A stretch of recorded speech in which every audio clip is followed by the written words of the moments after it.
Do you realize sometimes love doesn't disappear all at once? Sometimes it fades quietly into disappointment. You keep hoping and you keep wanting and hoping to be seen, to be understood, and to be emotional connected. However, when those needs have not been met for so long, hope begins to just disappear or die or become heavy. Proverbs 13:12 says, "Hope deferred makes the heart sick." What does that even mean? Well, that's what we're going to be talking about today. This is week 2 of the 5 love languages, and we're going to be unpacking what happens when emotional needs go unspoken for too long, and how to intentionally get your communication going so that you can reconnect and restore the connection in your home. So, in this episode, I'll be sharing you 3 simple pearls: how to recognize emotional disconnection early, understand what is happening beneath the surface of your home, and begin building healthy rhythms of communication, connection, and emotional safety for your family. Hey guys, welcome back to another World of Pearls of Wisdom podcast. I'm your host, Ebony Sade, and we're here to turn wisdom into real life structure so that our families go from chaos to clarity and safety and love in a beautiful home. Let's start with the first pearl. Pearl 1: unmet needs become an emotional weight.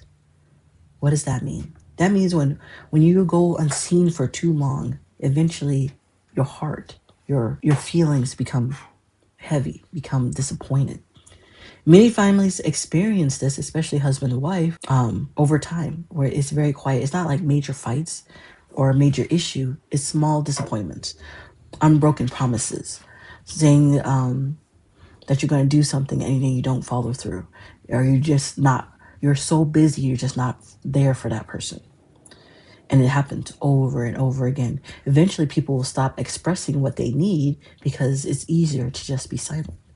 This is where emotional distance happens or begins. So, what can we do? It's called an emotional awareness system. Start noticing, start observing, pay attention.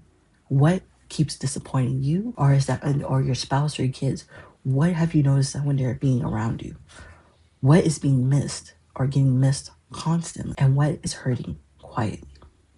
This is not to be blamed or to be a big thing, but you have to start understanding.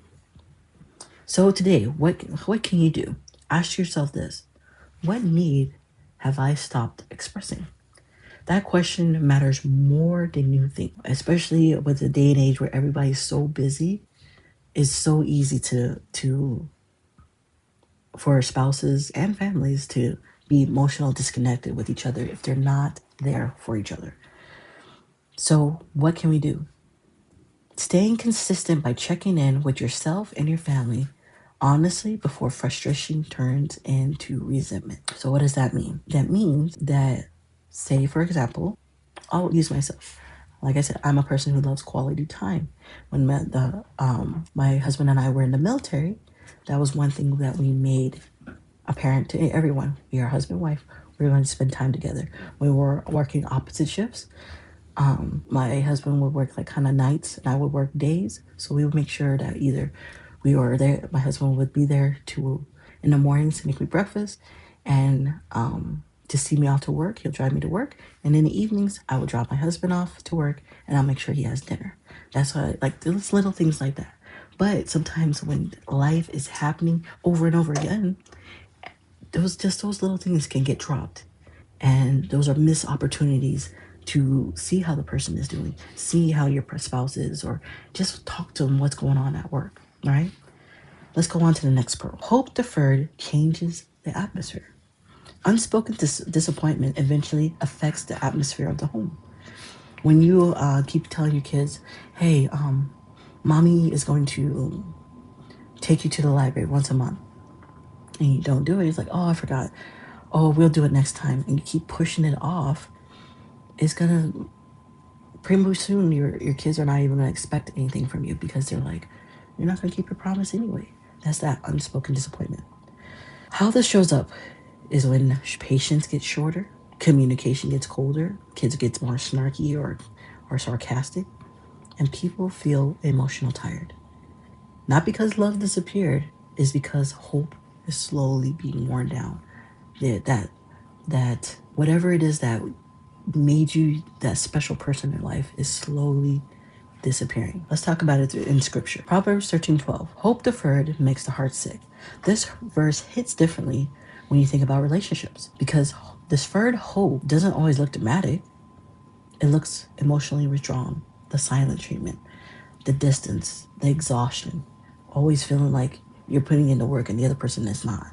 You're just pouring out and not getting refilled again. What can we do about that? It's called the weekly heart check. Once a week, ask, how are we doing emotionally with your spouse or with your kids? And make it a fun conversation. What's been weighing on us lately, especially kids if they're in school? Just be like, how are we feeling today?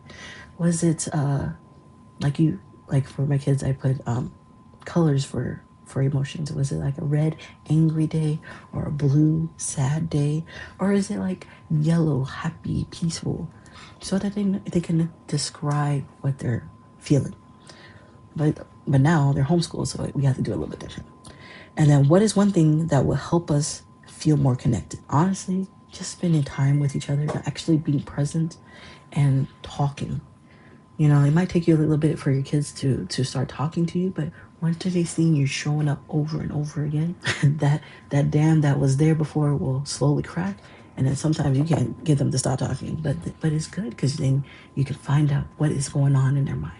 All right? These are simple questions, but they're powerful. If this episode is speaking to you in any way, take a moment to like and subscribe. I really appreciate it, so that you don't miss out the next pearls that each week that we do every month. I would love to hear you, and also leave a comment. I would love to hear from you. Have you realized you're carrying disappointment quietly, or you've been just carrying it?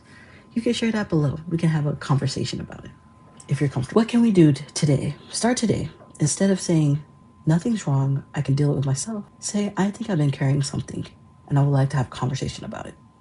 That one sentence can start the process of healing. Staying consistent by creating safe conversations and creating an environment that feels safe usually helps with the emotional pileup. Like for me and my family, our home is our sanctuary. Like that was I strive for that each and every day. The kids are comfortable. My husband are comfortable. Even when they don't want to talk, I'll be like, okay, we're going to take, usually it's during our reading time, our reading hour, and I'm sitting with the kids and I'll be asking them questions through the books. And then it just starts flowing like, I feel like this. I feel like that. And it's like, oh, tell me more. Why is that? Let's just work that out, you know? Pearl 3, connection must be rebuilt intentionally. Healthy connection is built through small, intentional moments. Many people think reconnection requires huge talks, dramatic changes, and perfect communication. No. It starts by healing mostly happens through consistently, you showing up consistently, honesty, and emotional safety moments where you're understanding that person's love language and you're actually paying attention to them. You notice when something's wrong. You notice when they're happy and they're so excited that they can't hold it inside. You understand that and you celebrate those moments with them. And then celebrate those moments in like I with me and my kids, and my husband, whenever something happens and is amazing, we celebrate it. We take a moment. We either go to the bookstore, we get something from Amazon. It was a moment that worth celebrating. When there's something going on, we take a moment and we talk it out. We figure it out. We work it through together as a family. So what structure can we use to start this process? Even if it's just 8 to 10 minutes. No phones, no fixing, no trying to jump in and fix it as mommy would always do. No, just listen. That's it. Hear the person out. Honestly, a lot of emotion chaos in the homes isn't because of the love. You guys know you love each other.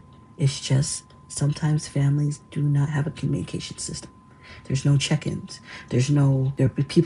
Parents are so busy and kids are like overwhelmed from school that sometimes they just want to veg, but you still need that moment to check in instead of finding stuff out from the teachers or from the school or after something really bad happened. No, take little moments, whether it's before school, that's what we used to do. When my kids were going to school, we would talk, we would pray. I would tell them how proud of them. We would say affirmations. And then after school, I would be excited and be like, what happened? Did we shoot aliens and zap aliens and conquered our problems? Or that was how we would say it.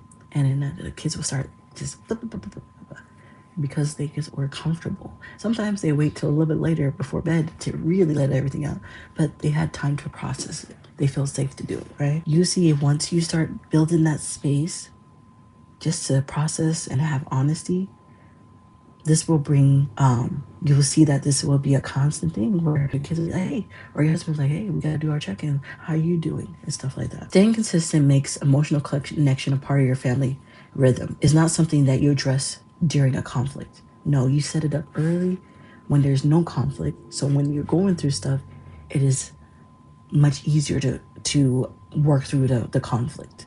You don't try to save money when you're going through a conflict. No, you do it early. You put I would call it not emergency fund, but life funds. You set them life funds aside, and then when something happens, you have that to work through it. When you're going through something, you already have a system in place with your family, with your spouse, to be able to communicate with each other instead of having that silent Cold War. No, you can actually talk it through, work it out together, and get to where you need to. I think one of the main things I'm learning from this book and this month is people do not need perfection. Please don't do that. You don't have to be perfect. Just be you. They just need to feel heard, seen, and safe enough to express themselves and be loved by you and as a family. But sometimes the smallest conversation creates the biggest shifts. That's a huge thing. Just the smallest conversation. Family question. What helps you feel emotionally safe and connected? All right, let's close out in prayer. Lord, help us care for each other's hearts with wisdom. Teach us to communicate honestly, listen gently, and rebuild connection intentionally. Bring healing where disappointment has quietly settled in. In Jesus' name, amen. If this episode helped you think differently about your relationships and help you build your family life better, please take a moment to like and subscribe and share it with others, other parents, other homes, other guardians who try to build their homes intentionally. Remember, strong families are built through intentional connections and not silent assumptions. Faith, family, structure, one pearl at a time. Thanks, you guys.